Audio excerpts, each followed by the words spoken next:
Até que, enfim, depois de 4 anos, o Centro Administrativo de Brasília, em Taguatinga, deve ser finalmente ocupado pelo GDF. Falta de acessibilidade, deficientes visuais encontram várias barreiras para transitar na rodoviária do Plano Piloto. Segurança, na hora, emite identidades infantis para o carnaval. E mais, polícia prende traficantes que vendiam as drogas com a ajuda de aplicativos de mensagens. Boa noite, eu sou Juliana Cury e o Band Cidade, segunda edição, está no ar com as principais notícias do dia. Seja bem-vindo.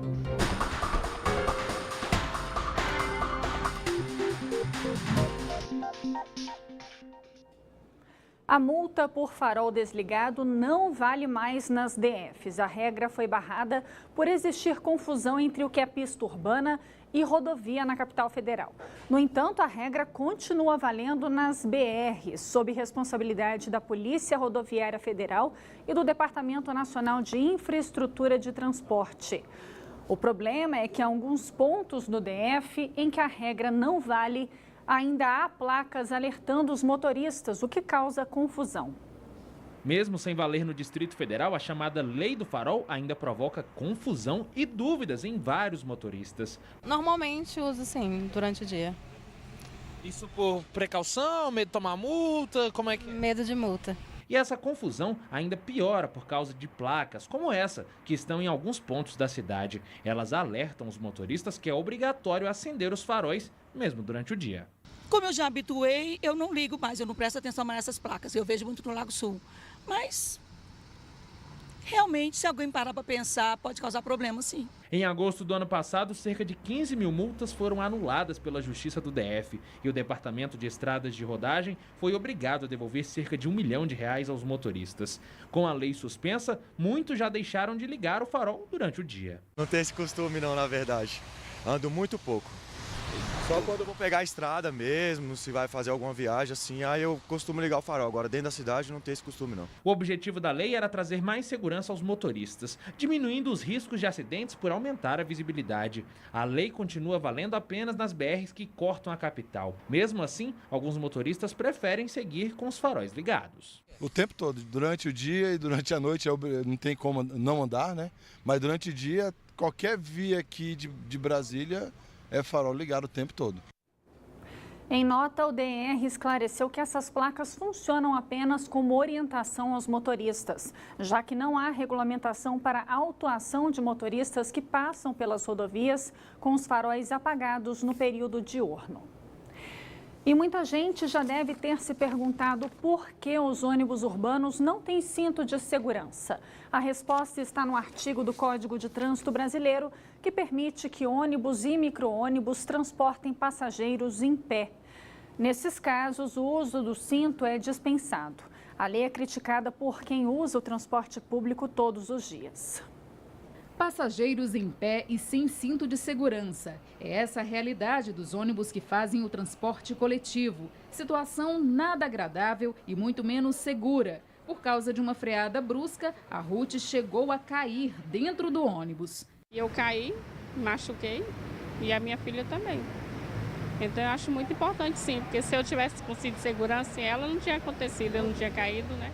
E mesmo quem tem um assento garantido não se sente 100% seguro. Uma freada brusca que o motorista der, é claro que alguém pode se machucar, entendeu? Se você vai de carro, exige que tenha cinto, acho que de onde tinha que existir também. A não obrigatoriedade do cinto de segurança em ônibus urbanos está prevista no Código de Trânsito Brasileiro. O equipamento não é exigido desde que o transporte público tenha autorização de levar passageiros em pé.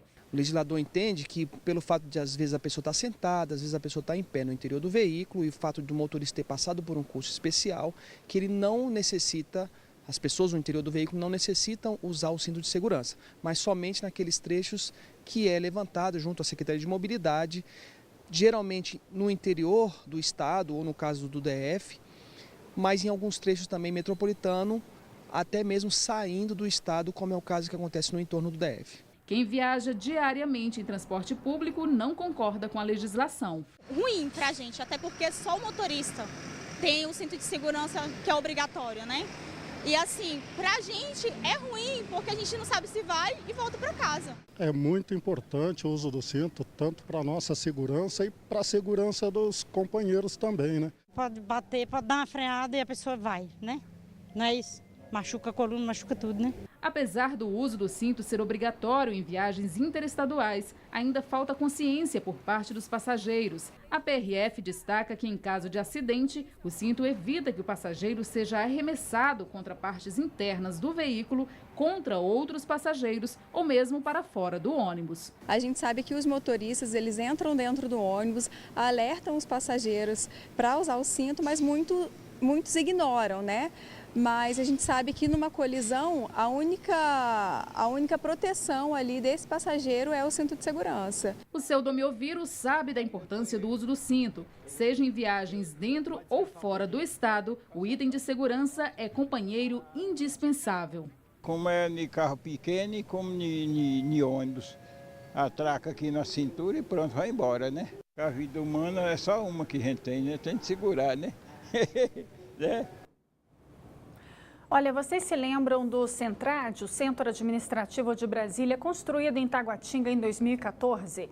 A obra foi erguida ainda no governo de Agnello Queiroz por meio de uma parceria público-privada e custou mais de R$1 bilhão. Mas nunca foi usada, sequer ocupada. Agora, 4 anos depois da inauguração, o Centrad deve finalmente ser usado pelo GDF.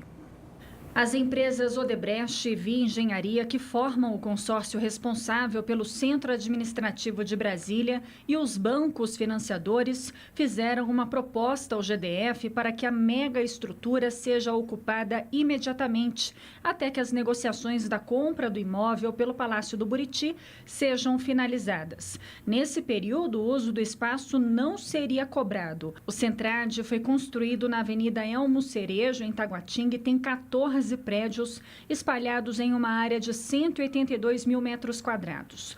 O complexo tem capacidade para receber 13 mil servidores locais, mas nunca chegou a funcionar. Foi inaugurado sem móveis, telefone ou internet. Em 2015, a Justiça do DF cassou a BITSE por causa de irregularidades encontradas na obra, o que rendeu também ao ex-governador Agnello Queiroz uma condenação por improbidade administrativa. Agora, o governador Ibanez Rocha estuda definir a situação do Centro Administrativo de Brasília até o dia 28 de março. Como o complexo está com 97% das obras concluídas, o governo deve gastar cerca de R$5 milhões em reparos, sem contar a compra de móveis, como mesas, cadeiras e armários. Olha, é acertada a decisão do governador Ibanez Rocha de resolver de uma vez por todas o impasse do centro administrativo, abandonado pelo ex-governador Hollenberg, numa atitude infantil, como tantas, de tentar desfazer os feitos do antecessor. São quase 130 mil metros quadrados desse centro administrativo, construído em parceria público-privada e também dimensionado para receber toda a estrutura do GDF. Ibanez fez o que mais gosta, bem ao contrário dos 2 últimos governadores. Ele adora tomar decisões. O governador confirmou que o GDF vai comprar o prédio, vai pagar por ele, usá-lo bem e dar dignidade aos servidores, além de prestigiar as cidades de Taguatinga, Ceilândia e Samambaia, onde fica o centro administrativo. De quebra, o GDF ainda vai economizar mais de R$10 milhões por mês em aluguéis. O IBRAM iniciou hoje o cadastramento para castração de cachorros e gatos. O serviço é de graça. Ao todo serão oferecidas 2.500 vagas. Nas primeiras horas da manhã já tinha fila na sede do IBRAM. Todas as pessoas queriam garantir uma vaga para castrar cães e gatos sem qualquer custo. A Cleide chegou aqui às 6 horas da manhã. Pegou um certo tumulto na fila, mas garantiu a senha para se cadastrar e tentar a castração dos 4 gatos dela. É interessante porque é de graça, né? E nas clínicas eles cobram um valor exorbitante. 300, 500 reais, até 1.000. Já a Luciane ficou na ponta da fila, mas isso não desanimou ela não. Afinal, com mais de 30 gatos em casa, vale a pena esperar para garantir que pelo menos 10 sejam castrados. Lá em casa são muitos gatos, tem muito cachorro também, então, e gato é aquela coisa, né? Não para, de 3 em 3 meses é nova ninhada. Então, tem que conseguir, porque vira uma loucura. Esse cadastro vai até o dia 1º de março ou até acabarem as 2.500 vagas. 2.000 estão disponíveis para quem fizer o cadastro pela internet e 500 para quem vier aqui na sede do IBRAM. São 10 animais, cães ou gatos por pessoa, que serão castrados sem qualquer custo. A lista com as 2.500 vagas preenchidas, ela é publicada a partir da semana que vem, fica no site do IBRAM. E já tem uma proposta de data e horário para que essas pessoas compareçam à clínica que a gente credenciou no chamamento público, que vai realizar as cirurgias de castração. Essa clínica fica lá no Gama. Caso a pessoa precise trocar a data ou horário que está sendo indicado, ela liga na clínica e faz o agendamento. E é importante ou comparecer no dia ou fazer essa troca de agenda prévia para não perder a vaga. Vale lembrar que para fazer o cadastro é necessária a apresentação de alguns documentos. Tem que ter o documento de identificação da pessoa, identidade, CPF e mais o comprovante de residência. Sufoco na rodoviária do Plano Piloto. Cadeirantes reclamam de rampas e escadas rolantes quebradas. Ainda tem o piso tátil depredado e a falta de sinalização. Uma rotina que não é nada fácil para os passageiros com necessidades especiais. Piso tátil para facilitar a locomoção e orientar a caminhada na rodoviária do Plano Piloto tem, mas também tem tapumes, ambulantes e muitos trechos sem esse modelo de piso. Cenário que dificulta a passagem daqueles que não enxergam. Os elevadores estão há tanto tempo sem funcionar que as portas de acesso são usadas como parte dos escritórios dos vendedores. Ali poderia ter uma faixa, sei lá, de isolamento, por exemplo. Que aí o cego ele entenderia que ali estava tendo algo. Paulo até tenta usar a área e se aventura a descer uma das escadas. Mas cadê uma rampa ou sinalização em braille para mostrar o próximo caminho a seguir? Um perigo e tanto. O vice-presidente da Associação de Amigos de Deficientes Visuais disse que se sente abandonado pelas autoridades. Temos que se virar sozinho, infelizmente. Nós e Deus, infelizmente. Não tem ninguém que possa nos dar essa informação como a gente gostaria. Na rodoviária do Plano Piloto passam mais de 700 mil pessoas por dia. Quem usa regularmente a área avalia que há muitos obstáculos, tanto para quem não tem deficiência quanto para quem tem. É chato, porque é muita dificuldade de se locomover aqui. E complica muito, é muito difícil, até para mim que não tenho nenhum problema, né? A Novacap disse que está no cronograma a reforma de toda a parte de acessibilidade e garantiu que a entrega será feita ao final da revitalização da rodoviária do Plano Piloto. Sobre os ambulantes, a AGFIS disse que diariamente retira e multa os vendedores que insistem em montar barracas e vender produtos no local. Disse ainda que o problema pode ser resolvido com a regulamentação de uma lei de 2018 que cria normas para as atividades de comércio ou prestação de serviços ambulantes nas pistas da capital. E 12 presos dos 1.175 internos liberados no último saidão não retornaram às unidades prisionais. Agora eles são considerados foragidos. A saída temporária é prevista em portaria da Vara de Execuções Penais e beneficia presos que cumprem pena no regime semiaberto e que têm autorização de trabalho externo ou saídas temporárias. Este ano já foram 2 saidões. No total, estão previstas 11 saídas até o fim do ano, totalizando 35 dias. E o governo do Distrito Federal vai começar a testar o VLT para o entorno em até 2 meses. As informações com Cláudio Marcos, direto do estúdio da Band News FM. Oi, Cláudio, boa noite para você. Boa notícia, né? Oi, Juliana, boa noite para você. É uma boa notícia, apesar do atraso, porque o governo tinha prometido, Juliana, que começariam os testes já no final de janeiro, 31 de janeiro. Nós estamos agora em 26 de fevereiro e o governo anuncia, então, que vai precisar de mais prazo, aí, em até 2 meses, para que isso comece a acontecer. O veículo leve sob trilhos, ele vai fazer a ligação entre a rodoviária interestadual e Valparaíso de Goiás. Bom, o que aconteceu? O governo contava que a União fosse liberar uma verba de pouco mais de 3 milhões de reais, mas a União acabou recuando, diz que vai poder fornecer R$1 milhão para esse projeto. Então o GDF agora está buscando novos acordos, novas parcerias para poder viabilizar esse projeto. Está buscando recursos para garantir esse projeto. A gente lembra que o governo estima que diariamente 200 mil pessoas passem por esse trecho, né? A rodovia que liga o entorno sul ao plano piloto ali pela BR-040. Juliana. Obrigada, Cláudia. Infelizmente, a gente está tão acostumado com atraso, com coisa ruim, quando acontece alguma coisa boa, mesmo atrasada, a gente comemora, né? Obrigada, boa noite para você. E olha só essa história, uma estudante que mora em Planaltina ficou paraplégica depois de colocar um piercing.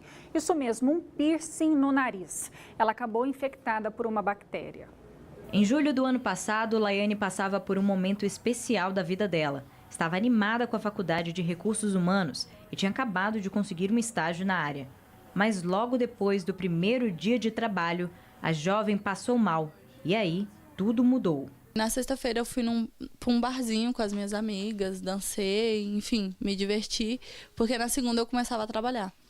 E aí saí na sexta, quando foi no sábado, eu comecei a sentir uma dor nas costas muito forte. Aí tomei uma injeção no domingo, na farmácia, sumiu a dor, dei entrada no hospital de Planaltina, mas eles fizeram um raio-x e disseram que eu não tinha nada. E ali eu já comecei a tomar medicação na veia, dipirona, tilatil e tudo mais, mas a dor não passava. Depois de passar pelo Hospital de Planaltina, Laiane foi encaminhada ao Instituto Hospital de Base. Lá ela fez uma bateria de exames e teve até que passar por um procedimento cirúrgico. 2 semanas depois, descobriram que provocou a infecção. Foi quando ele fez a cultura do pus. E aí eu achei até que fosse alguma coisa ligada a sushi, porque eu amo sushi. Comia muito e eu já tinha ouvido falar que tinha bactéria no sushi.